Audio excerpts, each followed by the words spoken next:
Jamie Malonzo, wala pa sa plano ang bumalik sa PBA. Hindi pa rin tapos si Freddie Leash, tinrash talk maging si Justin Brownlee. Ilang araw na ngang tapos ang SEA Games at payang-paya na ang Thailand. Matapos lampasuin sa kanilang sariling bansa, ay itong kanilang player na si Freddie Leash ay tuloy-tuloy pa rin ang pakikipag-trash talkan kung saan nakikipagsagutan pa rin ito sa comment section dahil ayon sa isang Gilas Pilipinas fan ay ang naging problema nga daw ngayong SEA Games ay yung pabago-bagong ruling ng Thailand at sinabing takot lang ang mga ito kay Justin Brownlee at Remy Martin. Nagreply nga dyan etong si Freddie Leash kung saan nakalaban na daw niya noon si Justin Brownlee at bakit daw siya matatakot. Nabanggit pa netong si Freddie Leash na tanungin na lang daw si Justin Brownlee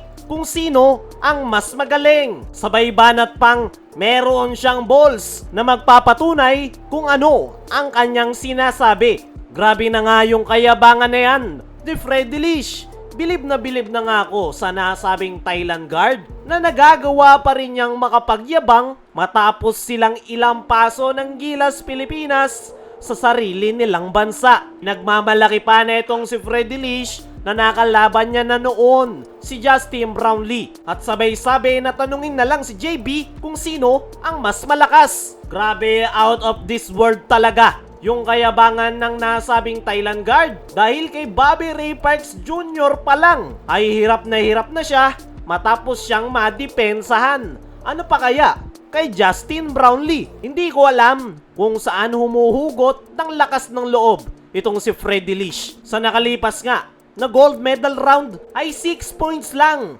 ang kanyang naiambag. Mas marami pa yung kanyang turnovers, maging yung clutch free throw ay hindi niya naipasok. Kung sino pa yung mayabang, yun pa yung walang nagawa para sa kanyang koponan. Mas marami pa yung trash talk na ginawa nitong si Freddie Leash kumpara sa puntos na kanyang nagawa sa nakalipas na gold medal match kontra Gilas Pilipinas. Nakakabilib lang talaga yung gantong klase na player na nauuna yung yabang. Grabe yung kumpiyansa at minaliit ang Gilas Pilipinas.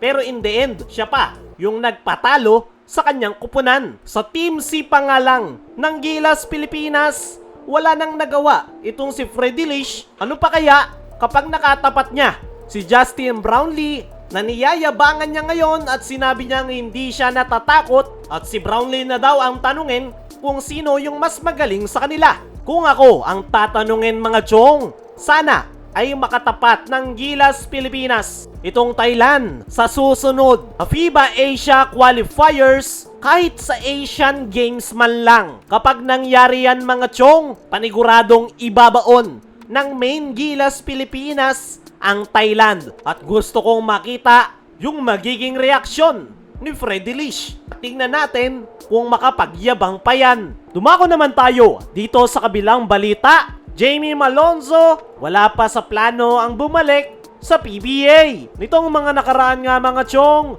ay si Jamie Malonzo ang naging hero sa Gilas Pilipinas kung saan nag-step up ito sa semifinals kontra Indonesia, lalong-lalo na sa gold medal match kontra sa host country na Thailand. At ayon nga sa spin.ph ay hindi raw primary goal ni Jamie Malonzo ang makabalik sa PBA. Ang pinaka-target nga nito ay makabalik sa Japan B-League. Pero as of now nga mga chong, wala pa rin kumukuha kay Jamie Malonzo.